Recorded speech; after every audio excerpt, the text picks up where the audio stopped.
Rise up, live joy your way. From emotional intelligence through cognitive distortions, certified life and wellness coach Kamini Wood is on a mission to help people see the magnificence of their own unique human spirit. Through these small bites of self-visualization and self-confidence, you can have healthy relationships, success in business and career, and live the life you want to live. Rise up, live joy your way. Hi there, and welcome to another episode of Rise Up, Live Joy Your Way. Whether it's morning, afternoon, or evening, I just want to say thank you for taking some time to spend here with me. Now, today's episode is something that sits at the core of, I think, almost every human relationship, and it's the balance between how do I set boundaries and how do I also belong? So if you've ever struggled with saying no because you didn't want to disappoint somebody, if you've ever bent yourself into a pretzel to fit in or stayed quiet to avoid conflict, or you've built strong walls and later wondered, why do I feel so disconnected from everyone? This episode might be for you, because I want to talk about how boundaries and belonging are not mutually exclusive, right? They're not opposites. They can actually be partners, and how true belonging requires boundaries, and how boundaries create the kind of safety and true authentic connection.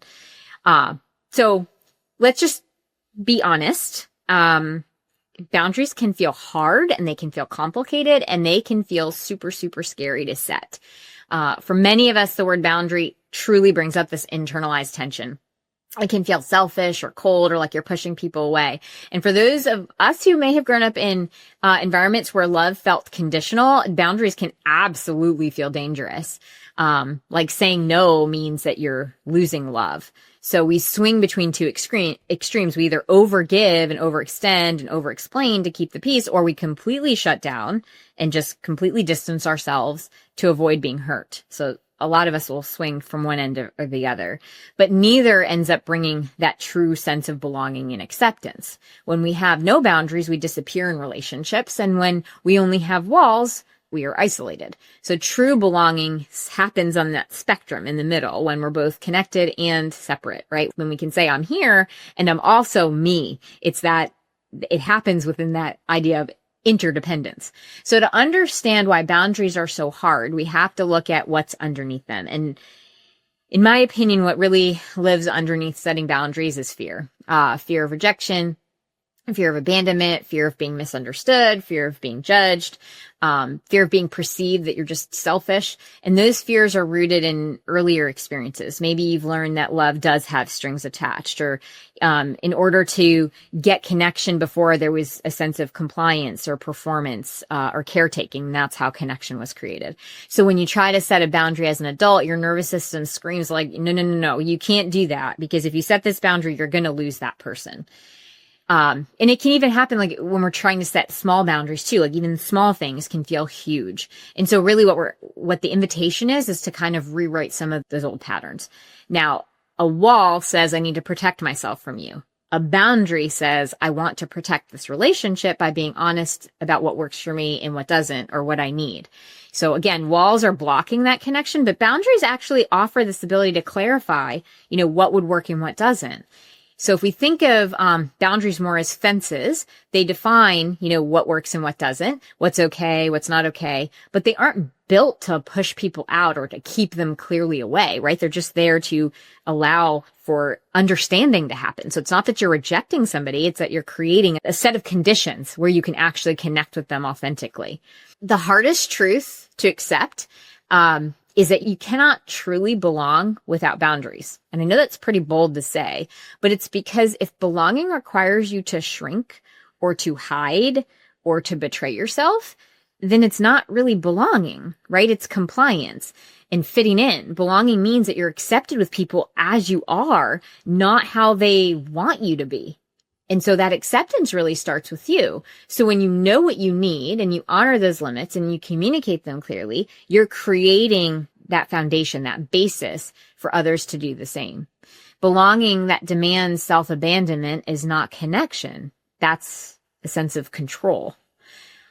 So again, what's the cost? What's the cost of being boundaryless? Well, when we live without boundaries, what ends up happening is we're saying yes when what we really want to say is no, or we take responsibility for other people's emotions, or we absorb tension that's not even ours. And what ends up happening over time is that we burn out, we feel exhausted, and also we end up feeling resentful.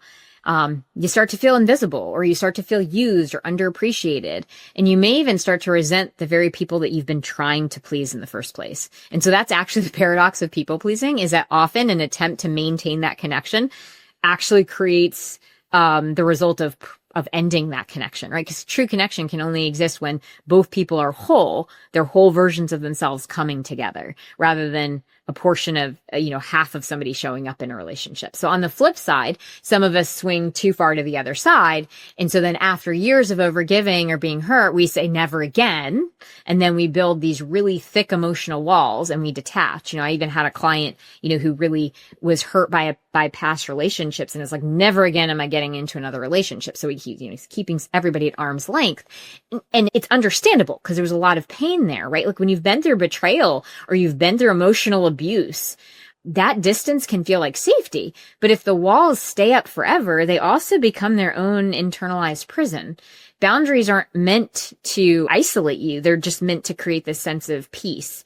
So healing means learning when it's safe to let people back in and when you can risk that vulnerability, and learning how to trust your own ability to discern and decide who is okay to bring in and who's not.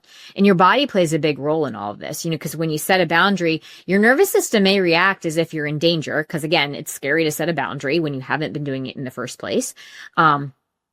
But it is about so I know for me personally, like when I first started, and even now when I set some boundaries, my heart will start to race and I'll start to feel really tense. But that's why boundary work isn't just about cool, I'm setting a boundary. It's about practice and building, right? Because your nervous system needs to recalibrate and know that it's okay. So as you're setting a boundary and you're feeling unsafe, it is about taking a breath. It's about really grounding yourself and reminding yourself hey, you know what? This is difficult, but I can handle this. I'm safe. Everything is still fine. So boundaries do require both courage, and they do require a sense of present moment awareness and just being calm, even when it feels really scary and chaotic. So I really do want to ask, what if we work towards reframing boundaries as self-care versus, how we normally see them as I'm pushing people away? Because, a boundary is really saying, I want to keep showing up. And I really want to actually be in relationship. And this is what I need for that to be healthy for me. So when you set boundaries from that place, right, instead of from fear, but it's really a self-care thing, it feels like the whole tone of it changes.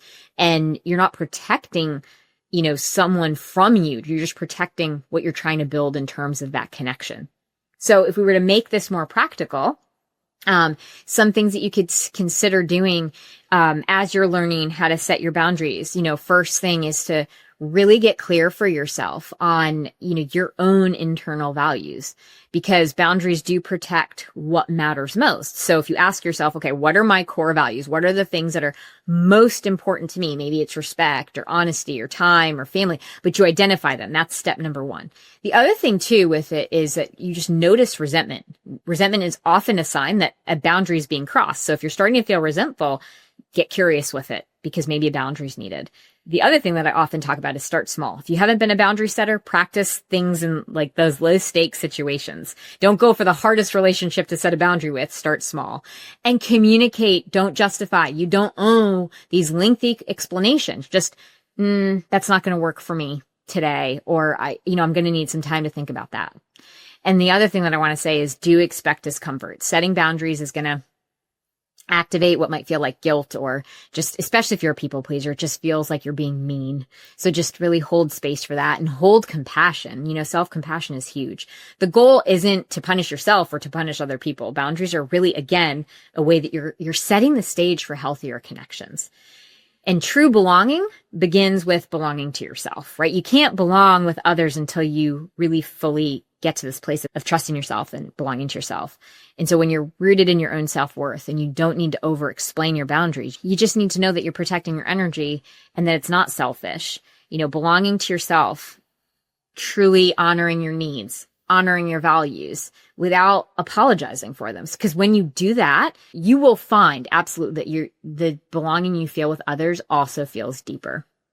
So here are some things to maybe just reflect on as, you're thinking about boundaries and you're thinking about how that can correlate to belonging. Where in my life do I struggle to hold boundaries? And why might that be? And what emotions do I feel when I start thinking about setting boundaries? Is it fear? Is it guilt? Is it shame? Is it something else? And what relationships do I feel safest to maybe start practicing boundaries in? And how do I define belonging? Does that definition include belonging to myself? What would it look like to love others without losing myself in the process? I'd love for you to take some time with those questions. And again, this isn't about judgment. This is just creating a sense of, can I get more curious with what's going on in the background for me? Because I truly believe that awareness helps us figure out how we want to move forward. And again, I want to just reiterate, boundaries aren't rejection. They're just a way to redirect into these healthier connections. And you aren't too much for wanting space. You are not selfish for needing rest. You are not cold for saying no. Boundaries are how you stay close to yourself, and then also how you can stay close with others. And when you find that balance between honoring where you are and what you need, and you stop living in that sense of fear, what you really do is you open up this ability to connect with others. You can have both boundaries and belonging. They do not have to be mutually exclusive. You can be kind and clear, you can be loving and firm, and you can care deeply for others without abandoning yourself. If you'd like to talk with me about how coaching could actually support you in setting boundaries, or really even just identifying where you are right now, like what is it that you need? What is it that would help move you forward? Feel free to book a time with me at coachwithkamini.com. And until next time, stay well. Thank you for listening to Rise Up, Live Joy Your Way.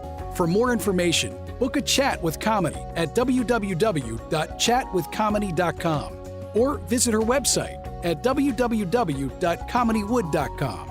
You can also find Kamini on Facebook or Instagram. Username It's Authentic Me. Thank you for listening.